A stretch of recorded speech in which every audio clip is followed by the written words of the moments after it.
Regan Slaymaker for International Boxing News, and I have the pleasure to be joined by Cyrus Pattinson. Cyrus, how are you today, mate? I'm very well, mate. Just looking forward to fighting next week now. Perfect. I mean, of all people, I'm looking forward to seeing you fight again after being ringside for your fight with Chris Jenkins. We'll jump straight into it. I mean, fight of the year contender. I mean, it's definitely, if not this year, it's one of the best fights I've ever been ringside for. I mean, how do you look back Quite, on that fight with Chris Jenkins? quite turbulent, wasn't it? It was a Now it was a good fight. We both went at it from the start. To be honest with you, uh, he obviously he didn't give too much away before the fight. Uh, on his game plan, and I didn't either. But we just went straight at it. And I think obviously everyone won that night. Everyone that I've spoken to really thoroughly enjoyed it. So I'm glad it was a pleasure to be a part of a fight like that. I mean, they're the sorts of fights that you grew up watching. Obviously, the Gatty Awards and all that, and you always hope to be.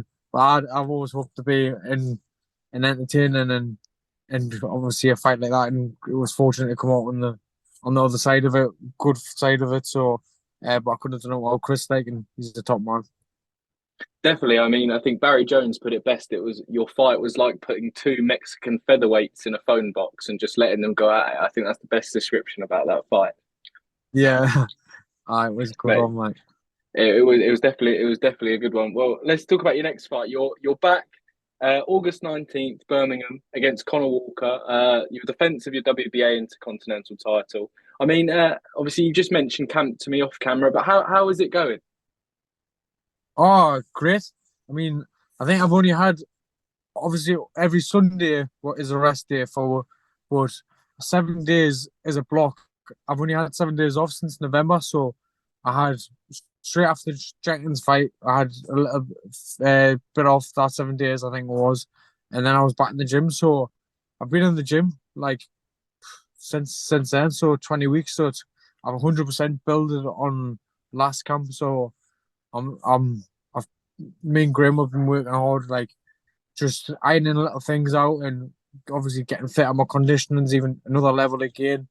So just building, and I think that's one of the most important things because it's easy to have a lot of time out after after a fight in the camp, and then you just kind of start from scratch again, coming back in, and you can never really build and get the momentum. So that's what I've learned in hindsight, and that's what I've put in this camp.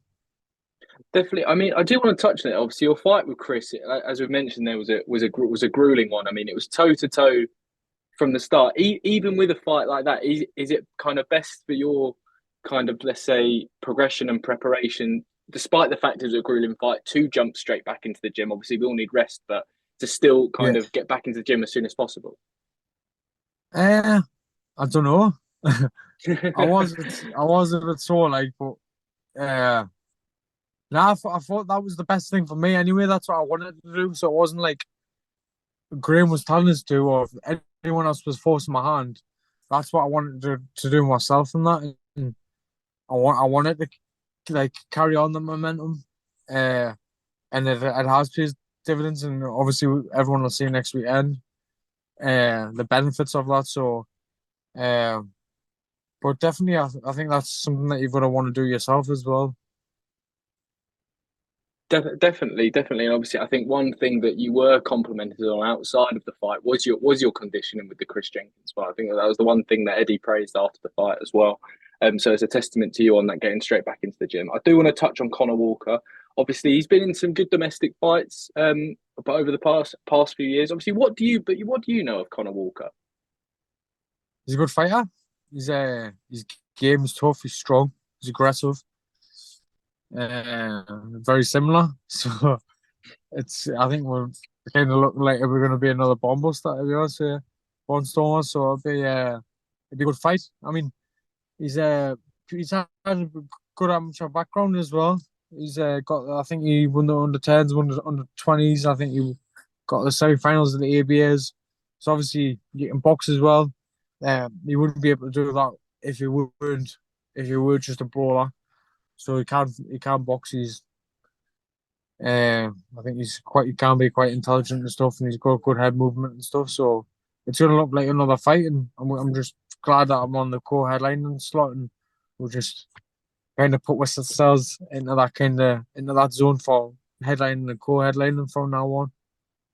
Definitely. I mean, well, you headlined last time, co-maining last this time. I mean, a barn burner in Birmingham doesn't sound too bad at all. So I'm looking forward to that. I'll be ringside that night, so I'm looking forward to it, Cyrus. Perfect. Um, I do want to touch on kind of something that your manager Charlie Sims said to me a few weeks ago. He kind of mentioned that um, all going your way on August the 19th, there is a potentiality for an all Newcastle clash between yourself and Lewis Ritson at the end of the year. I mean, obviously you don't want to dwell on this too much, but with that in mind, how important is this fight with Conah Walker for you? To be honest, I just always take one fight at a time, so I never ever look uh, past my next fight. I'm always a one fight man, and that's always the attitude that I've kept, and it's always the one that serves. But um, like me and Lewis, I've got a lot of respect for him, for Lewis. Like I really like him, like his dad, like his family. Uh, I've been at ringside for his fights. He's been at ringside for my fights. We've always supported each other uh, through the amateurs and the pros. So there's no bad blood. It's um, I could kind of say anything. I've got a lot of respect for him. I really like him. But it's just we'll cross that bridge when it comes to it. Do you know what I mean? It's just one of them. We cross the bridge when it comes to it. But I'm just focusing on the next fight that's in hand.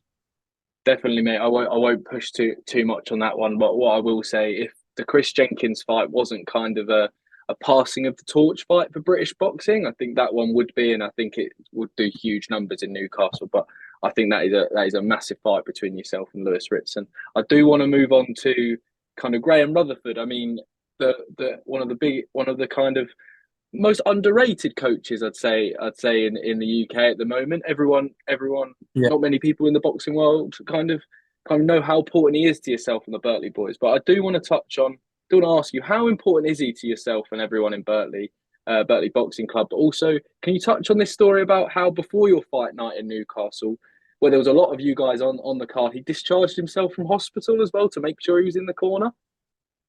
Yeah, he's had a few ups and downs really with his health, like so. He was in hospital, and I'm sure that he was ready. He was in line for an operation or some sort.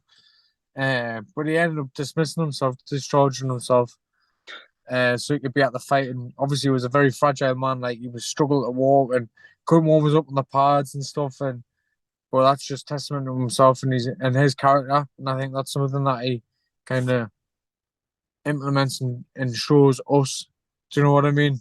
On how to be strong inside as well as outside. So uh, he's been a huge part of my career. I don't know if I've mentioned this story, but I posted on Instagram years ago that when I was just a club fighter, he had put a JB boxing hoodie on my shoulders, and that's kind of really inspired us, like because that was something that I think that most amateurs was the pinnacle. Do you know what I mean? And that was before I went the ABAs or anything, and that's why I've always tried to.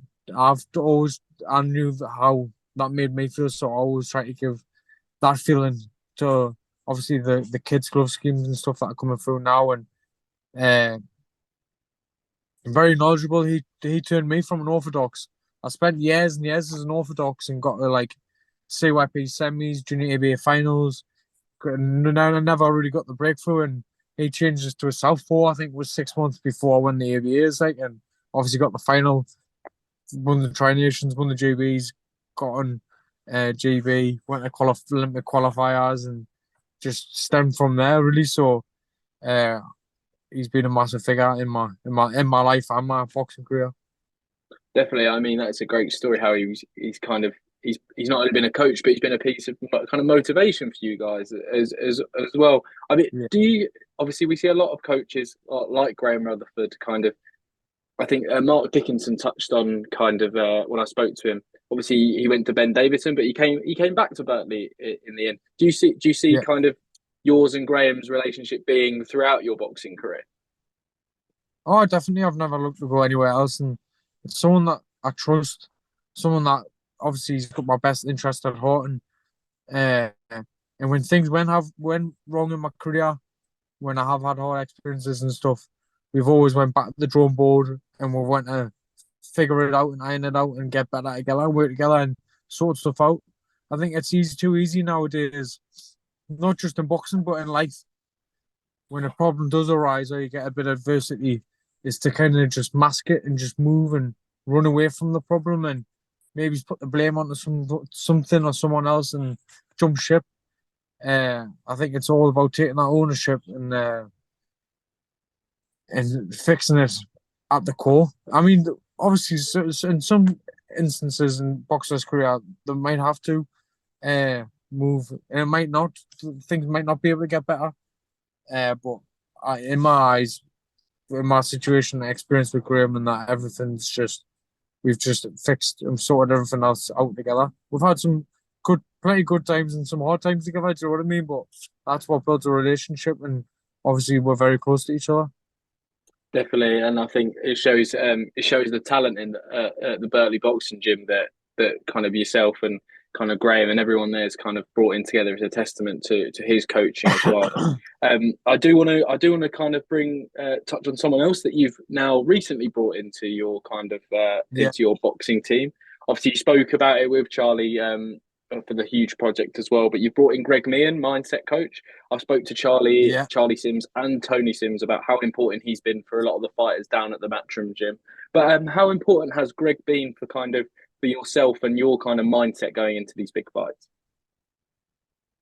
Uh, Very important. I mean, I've always diaried and everything on my training and stuff, and I've always looked to kind of review every camp and every fight, what went well, what went better and stuff. But Greg just brings so many new aspects to it in itself. So even just for the fact of speaking to someone externally, not your manager, not your promoter, not your trainer, not your family, not your girlfriend, not your friends, like someone that you can kind of go through stuff in life, stuff in the gym, stuff in boxing, uh, and just kind of break stuff down together. Do you know what I mean? And you can have that outside.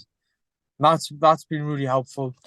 Um, and just as well, like bringing so many other different aspects and angles into how I can make my game even better, in myself, my mind stronger, and uh, this is my third camp, and we're just it's evolving every time. So like I am as a fighter, like so I feel like I'm just getting better and better.